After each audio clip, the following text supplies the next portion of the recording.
Welcome to episode 1 of In the Weeds. This week we'll be doing a deep dive on Justin Fields. So, through Fields' career, it's been pretty tumultuous. There hasn't been much success for him. There's been flashes of good plays who are here or there, but overall, as a passer, you look at some of these PFF grades he's posted, he really hasn't been that good over the course of 4 seasons, right? So we have a pretty large sample size of him not being that great of a passer, right? And so a lot of the things that people point to is like, oh, the Bears' circumstances, this situation was really bad. Now, back in 2023, going into the offseason, I made a thread on Twitter kind of diving into Justin Fields. And the biggest problem that he has is that he's just not that great of a passer, right? He definitely has the requisite arm strength, but when it comes to reading the defense and actually playing the quarterback position, it's kind of a struggle for him in particular. And he doesn't really even if he could avoid sacks at a high rate, then cool, by all means, I think he could be a decent quarterback. But his issue has always been that he just takes on these unnecessary sacks and pressures because he's holding onto the ball too long. And one would only guess that it's because of a lack of processing speed. And so this is just going into the 2023 season. These are some metrics I found.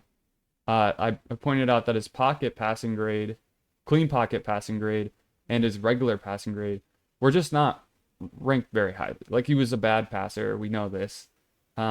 He was pressured basically more than any other quarterback in the 2022 season. And, the thought process was like, oh, the offensive line is terrible. But that wasn't quite true, right? Here we have a leaderboard of the 2022 ESPN pass block win rate. In the Bears offensive line, and for anyone that doesn't know, the average NFL pass play is about 2.5 seconds. And so what ESPN's done is they've said, hey, if you can hold your block for 2.5 seconds, then that's considered a win, right? And so the Bears were doing that at the second highest rate in the NFL in 2022, and yet the Bears and Fields still didn't have success, right? And so this to me is a clear issue with Fields. Maybe his weapons weren't getting open, and so that would kind of, absolve him of the sin of not, getting the ball off quick enough. But, as we'll see going down, I went through, and this was before we had all the separation metrics that we have now, but I went through and I used Player Profiler's route win rate, and I went player by player, and I pulled the data to see, like, in 2022, how often were they getting open. And they weren't the best, but they also weren't the worst. So they're not last, right?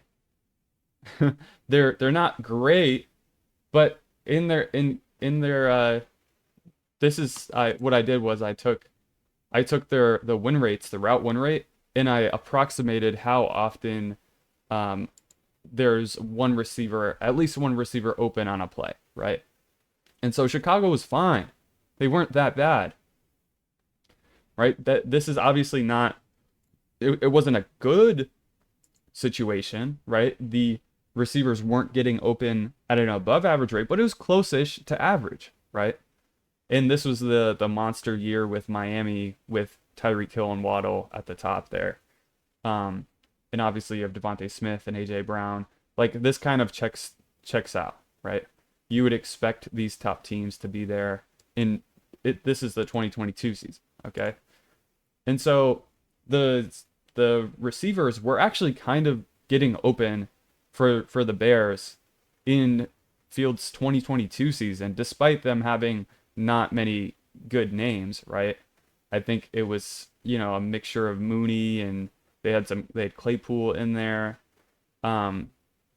They didn't play much, but together, but they're good. Claypool was kind of meh, But Mooney is a good player, and he was a wide receiver one on the team. He's no slouch, right? And so, I mean, you saw him, when he went to Atlanta. I mean, he had a career year last year. So the receivers weren't that bad for Fields in 2022, right? And so if it wasn't the receivers and it wasn't the offensive line, then like there's not really an explanation for why Fields was still bad, right? And then you look at the time to throw, and he holds onto the ball more longer. He had held onto the ball longer than basically any quarterback in that season, right? And so he just is continuously has the highest time to throw, where he just holds onto the ball forever, right? And this continued on throughout his career. If we look at his PFF thing, if we go and we pull up this profile, we'll see right here his time to throw is always 3 seconds or higher every single year of his career. Even their last game or his first game with the Jets, even his first game with the Jets, his time to throw was absurdly high, right? Now he had a little bit more success in that game with the Jets, but they simplified the offense dramatically. It was a lot of just like, I mean, he did make some plays. Don't get me wrong. Scramble drill, he made a few plays. And I actually went through and I charted each play because I was curious. I was like, is Fields did he develop? Is he good now? And that's kind of what we're focused on figuring out here. And it doesn't seem like it, right? There's some really, really good things that Tanner Engstrand is doing, play calling wise, where you're seeing a lot of motions, you're seeing a lot of creativeness, and that makes sense because he's basically from that Detroit system where he was learning under Ben Johnson. And so, the schematic ability of the Jets this year is way upgraded. That's what was one of the biggest concerns for me around Fields, is that I wasn't sure how the scheme would look, but this looks really good. The thing is, though, he's still a limited player, right? Maybe Engstrand can kind of be a puppeteer here and make things work with Fields, but there's nothing about Fields that's really changed. He's still the same guy he's always been, as it seems, right? Now, fantasy points, I love fantasypoints.com. I love all their data and I love their analysis. I just think they do some of the greatest work in the space. But sometimes they push some narratives that I don't particularly agree with. This was one that they've been pushing kind of all off season, and it's like a good story. I understand why you would push this kind of narrative, because an NFL with a good Justin Fields would probably be a better NFL. But they've kind of peddled this narrative. Oh, look, Justin Fields, he's getting better accuracy wise every single year.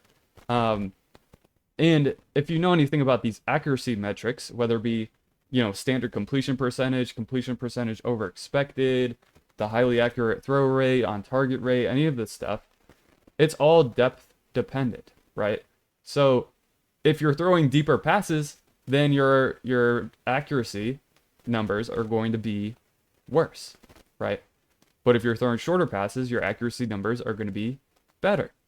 And we can literally see, I went through and I did the research, and I looked at the rate at which Justin Fields threw short passes. These are passes that are 9 air yards or shorter, right? Including passes behind line of scrimmage. And in 2022, he was actually trying to throw the ball down the field. He was holding onto it and he was taking shots down the field. Cool. I mean, he was obviously getting pressured at a high rate because of it. And it didn't really help the Bears because he still wasn't really good, right?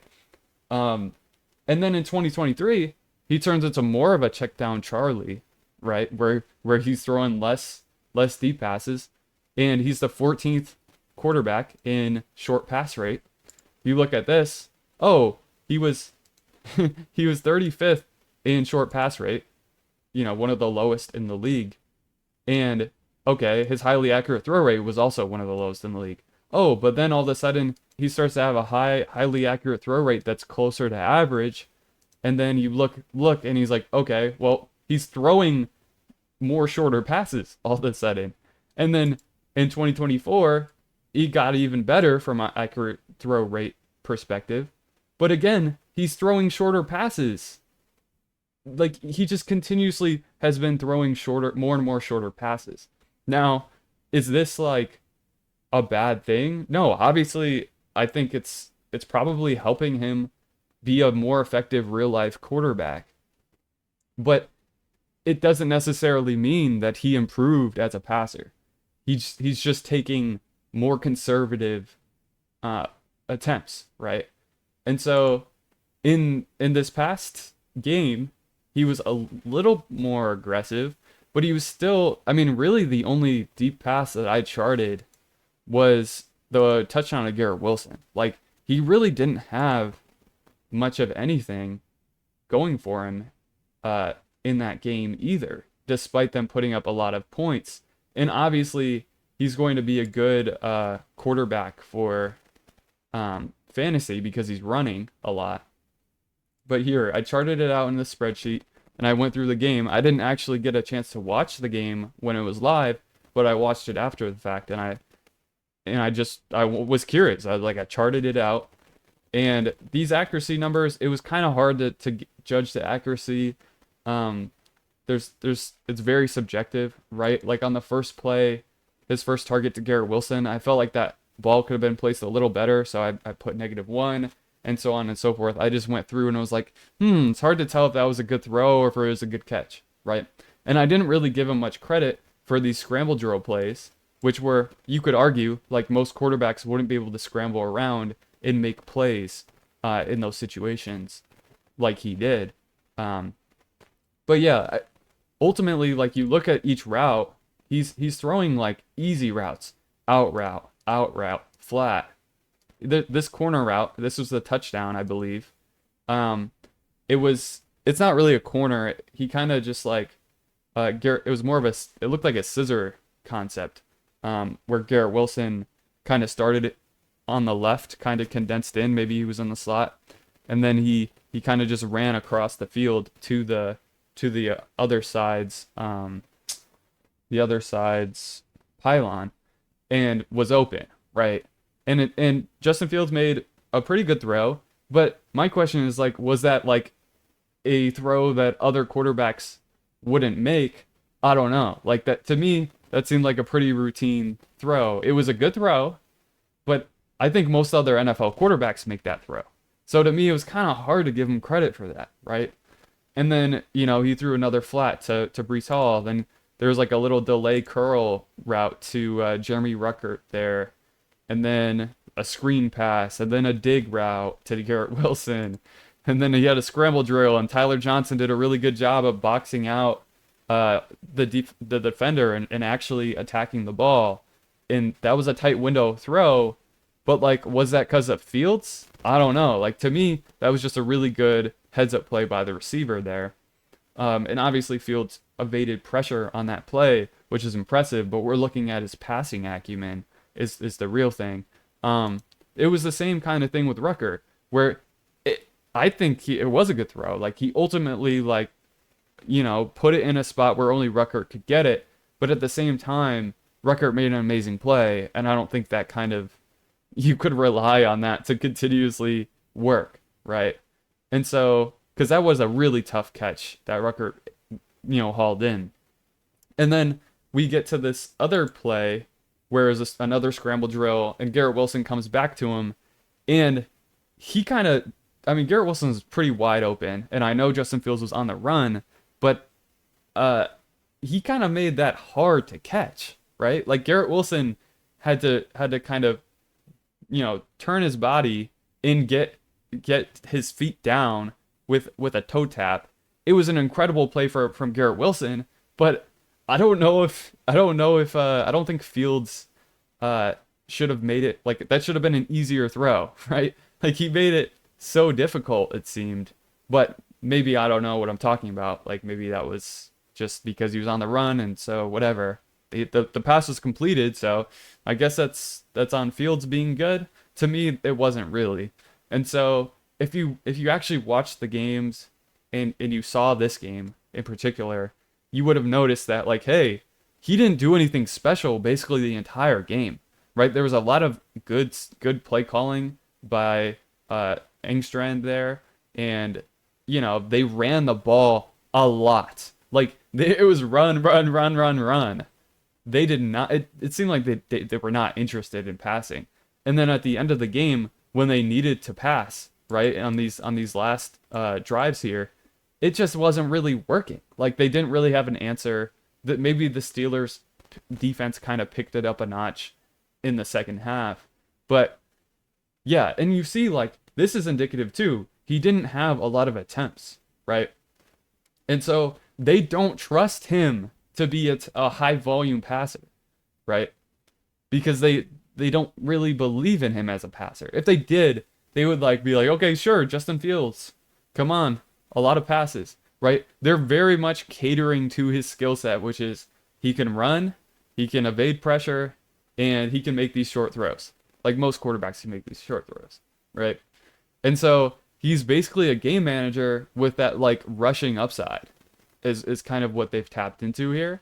And when you have a good scheme, you can work with a game manager type of quarterback from a passing standpoint, and you can kind of scheme the explosives. You don't need to kind of bank on the quarterback making those explosive downfield throws by themselves. You see it like with Jared Goff. Jared Goff is not, to me, the most talented athletic passer, but you have Ben Johnson there, and he's in those weapons, and okay, all of a sudden now he has all these explosive passes down the field. It's like he's not like a really good down the field passer, but it's just the circumstances around him are enabling him to hit those deep throws. And so to me, like, yes, this Justin Fields thing could work out, right? Where the scheme and play calling is so good. It's just so good that like it doesn't matter, right? And Fields can be limited and they can still win games. The question is, will they actually be able to get over the hump in the playoffs if they were to even make the playoffs, first of all? I don't know. Like, again, he's a limited player. And so to me, he's not their long-term option at quarterback. I hope I'm wrong. I hope he's like has a long successful career as a New York Jet and they win many games. I really do. And that's coming from a Patriots fan. Okay. I would love to see Justin Fields kind of revive his career. I'm actually rooting for him. I want him to do well, but it doesn't quite look like things have changed, right? He's still kind of the same guy. And so I'm going to need to see a bigger sample size of this team, of this system, and see if they can actually make it work despite his limitations. And if they can, I mean, hey, props to them, right? They found a quarterback that they can win with, right? Which the Jets haven't found in a while. So in Dynasty, I'm very speculatively thinking about moving for him, but I don't think you could get any good deals right now. I think you ultimately are going to be looking for a deal where, he's coming off a bad game or two, and you're like, I can buy this guy as like a low end quarterback, too, with some upside on a weekly basis because of his rushing ability. But nothing about this game is indicative to me that he's definitely going to be their franchise quarterback going forward. And it's sad. Like I want to see Fields do good, like I said. But yeah, that'll be all. This was a deep dive that I didn't really go too in depth into the statistics. I really actually went through and watched the film, which is something that's not a regular thing for me. I usually rely much more heavily on data, but I think in this scenario, marrying the two was necessary, right? Because seeing the type of passes that he was throwing in the game, That's not really, I mean, there's some data sources that provide that, but uh, you need to be able to make decisions and change your viewpoint on players quickly in the game of fantasy football. And to me, uh, one of the biggest burning questions I had was like, is Justin Fields good now? And my answer is, eh, it's the same old Justin Fields. He hasn't really changed, but there is some hope here, and if he continues to do well, I may buy in. We'll see. Thank you for watching. If you liked the video, like, comment, subscribe. I'll be doing these weekly in the weeds episodes. My schedule had it set up so I do it on Mondays. That unfortunately it got delayed, and so we're doing it on Tuesday here. But yeah, thank you for watching, and have a good day.